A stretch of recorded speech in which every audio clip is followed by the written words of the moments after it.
tout le monde, nous voici dans ce troisième épisode, donc sûrement le dernier. Alors, je voulais faire la vidange du pont arrière, sauf qu'il me manque une douille pour le faire, donc je vais pas l'acheter, je le ferai plus tard. Pourtant j'ai le bidon d'huile, il me manque juste cette douille là, et puis il faudrait que j'achète de la pâte à joint parce qu'il n'y a pas de vis de purge. Donc ça c'est pas terrible hein, pour les ponts arrière. Sur le Frontera, ce qui est cool, c'est que les deux ponts, il y a une vis de purge. Donc je comprends pas pourquoi ils font pas ça sur les autres véhicules. Donc voilà. Là, je suis en train de remonter tout le dessous, sauf que il y a cette patte de fixation qui est reliée à l'échappement. Donc c'est la sortie juste après le catalyseur. Le catalyseur ou le FAP, je sais plus. C'est là où il y a donc le collecteur d'achoppement, ça part en 4 sorties, ça part en 2, donc il y a deux grosses bouteilles, soit le FAP, soit le catalyseur, je sais pas trop ce que c'est. Et du coup après ça repart en 1, avec un silencieux intermédiaire, ça repart toujours en 1, silencieux de sortie. Donc celui-là c'est ce qui se trouve juste à peu près au niveau de la boîte de vitesse. Là où il y a deux pattes de fixation avec deux caoutchoucs. Sauf que la vis, ici, quand je l'ai démontée pour faire de la place, parce qu'il faut la démonter pour enlever la boîte de vitesse, la vis a pété. Voilà, là on voit bien. Donc ce qu'on va faire, c'est qu'on va l'enlever et la changer. Donc pour ce faire, vu que ça a l'air d'être bien grippé, on va la chauffer. Donc on va se mettre sur l'établi. Hop, chalumeau. Alors chalumeau. Et on va prendre une pincée d'eau.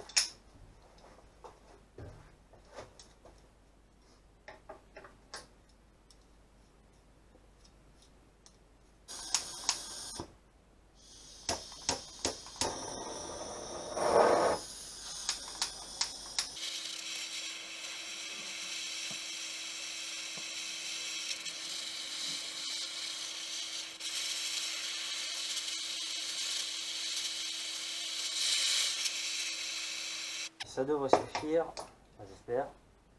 Et là, normalement, yes, ça a l'air de marcher. Ouais. Et ben voilà, impeccable. Hop. Oui. Oui. On va refaire le filetage, mais ça a l'air d'être bon. Ouais, ça va le faire large. Ok, donc ça c'est une vis de 10. Faut en prendre une longue, hein, tant qu'à faire. Je vais récupérer l'autre. Ça c'était la vis d'origine. Donc elle est un peu particulière. Mais bon, ça sert à rien de racheter ce genre de vis. Hein.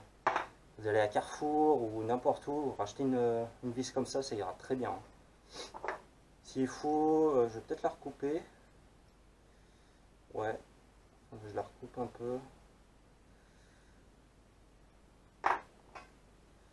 Alors, la recoupe.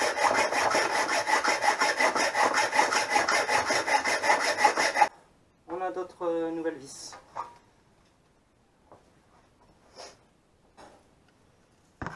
Voilà, je vais vous montrer un peu comment ça se présente. Déjà, on va enlever donc les pattes. Donc cette partie-là, là, la patte, elle vient se mettre juste en dessous de la boîte de vitesse, ici. Donc on va enlever les vis. Donc bien, quand vous enlevez un truc, hein, pensez bien à les remettre dans là où elles étaient. Comme ça, on ne cherche pas pendant des heures. Alors, maintenant, ça vient comme ça. Non, comme ça. Hop là. Et ça vient comme ça. Voilà. C'est bien ça. Ouais, c'est ça. On remet les vis.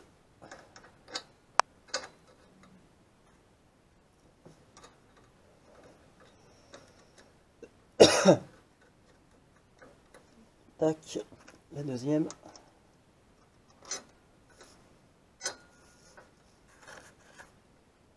Voilà, la partie où il y a la grosse rondelle, ça va toujours là où il y a la lumière, hein. Ça c'est de la mécanique, ça a toujours été comme ça.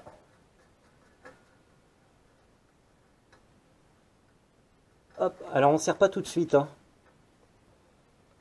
Il faut d'abord que ça se mette en place tout seul et après on serre. Et est-ce que j'ai coupé trop court? Ça m'a l'air d'être le cas. Ah, bon bah c'est con, j'ai coupé trop court. Il faut que je la recoupe. J'ai pas pris en compte la partie que j'ai enlevée. Alors je reviens.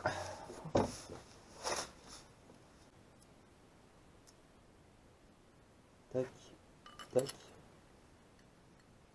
Et maintenant, on la met en place.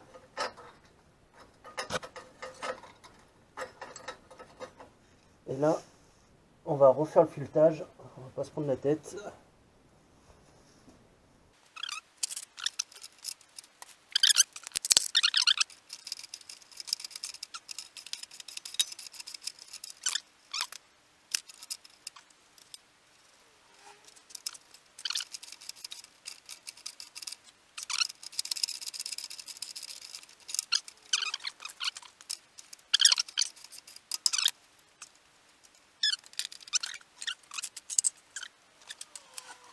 C'est du E10 là pour ici,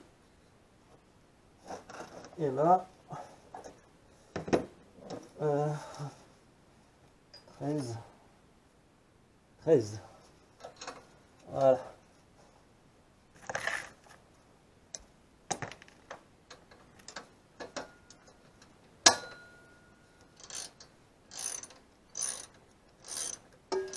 Oh, ça se serre pas trop fort, hein.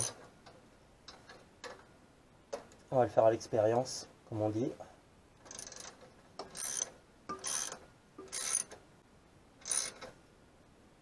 Voilà, pas plus.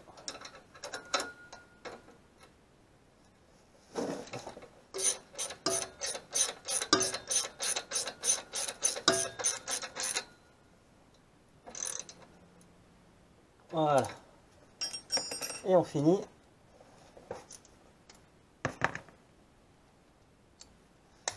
À serrer celle-là.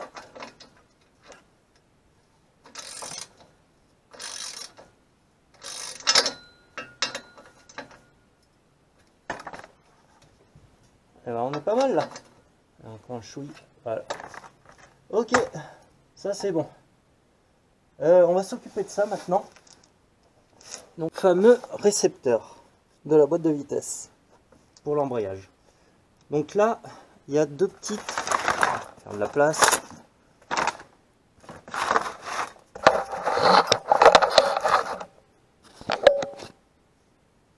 Donc ici, on va enlever cette partie-là. Donc c'est une sorte de crochet. Et pour ce faire, on prend tac tac tac ici. On met une petite, un petit tournevis plat.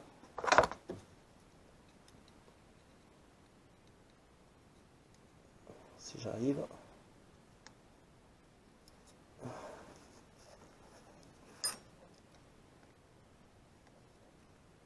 On va faire autrement.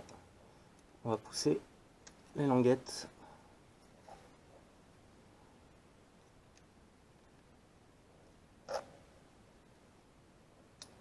Voilà. Est-ce que ça fait quelque chose? Pas du tout. Voilà. On va quand même prendre un bidon au cas où. Voilà. On vide le liquide. Donc la fameuse pièce qui est en assez bon état. Donc moi je disais que je voulais enlever cette partie là. Donc pour l'enlever, comment ça s'enlève?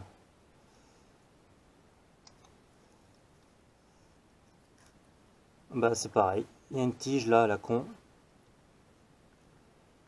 Donc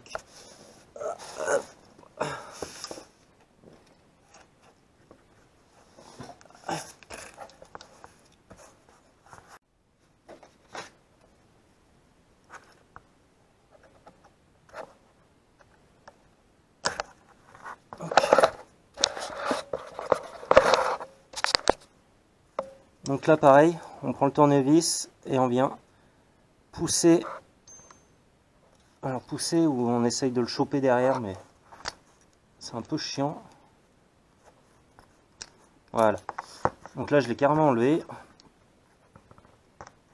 Et là, normalement, ça doit pouvoir partir. Voilà. Donc ça ressemble à ça. Donc je sais pas à quoi ça sert, on dirait une sorte de réducteur. Mais nous on l'enlève. Hop, allez, poubelle. Maintenant, cette pièce, il faut la garder, hein, évidemment. On la remet là où elle était. Et on vient refixer le tout. Donc là c'est bon. Hop, on vient refixer le tout et normalement, ça passe. Alors est-ce que c'est bon? Est-ce que je suis bien? Alors attends.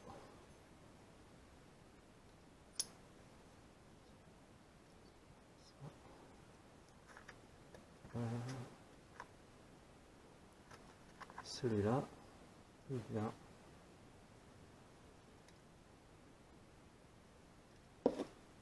Comme ça. Et là, on peut plus le sortir. Donc c'est bon. Et là, bah, il n'y a plus qu'à remettre à son logement initial. Donc, j'arriverai pas à vous montrer là correctement, mais vous voyez où ça se met, vu que vous l'avez aussi enlevé, je suppose. Hop.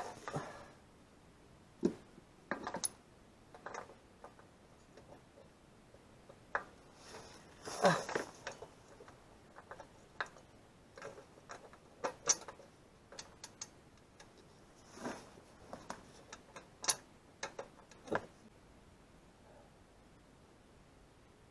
Pareil, les écrous comme ça, hein, il y a un sens. On a le côté plat là, qui va sur la face. Et ça, c'est la partie extérieure. D'ailleurs, il faut toujours qu'on voit les écritures dessus. Comme pour les freins, comme pour n'importe quelle pièce. Si on ne voit pas l'écriture, c'est que c'est monté à l'envers.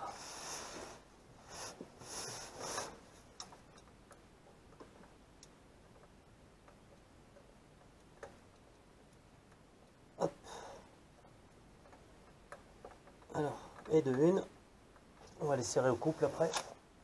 Et la deuxième.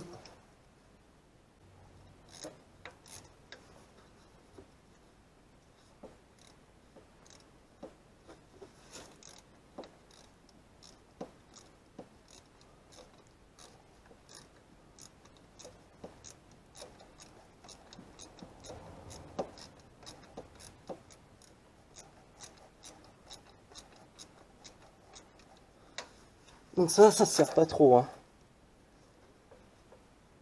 Hop. On y va à la force des mains. Un petit cliquet comme ça vous donnera la force qu'il faudra. Hop, terminé.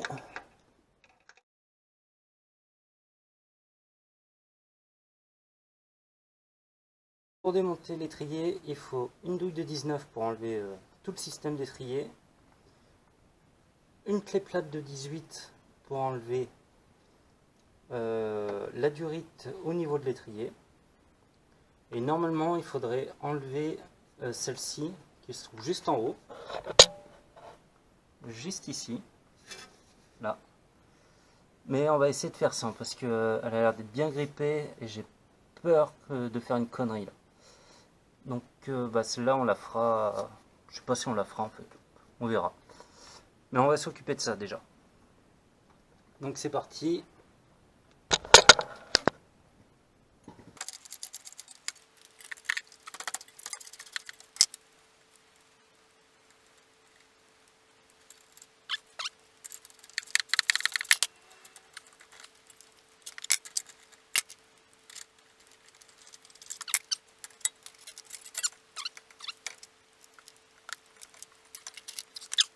Alors voilà les disques, les freins, tout démonté.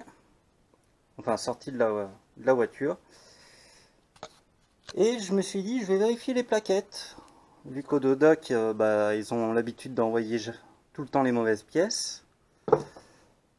Donc pour le frein arrière, voici ce qu'ils m'envoient.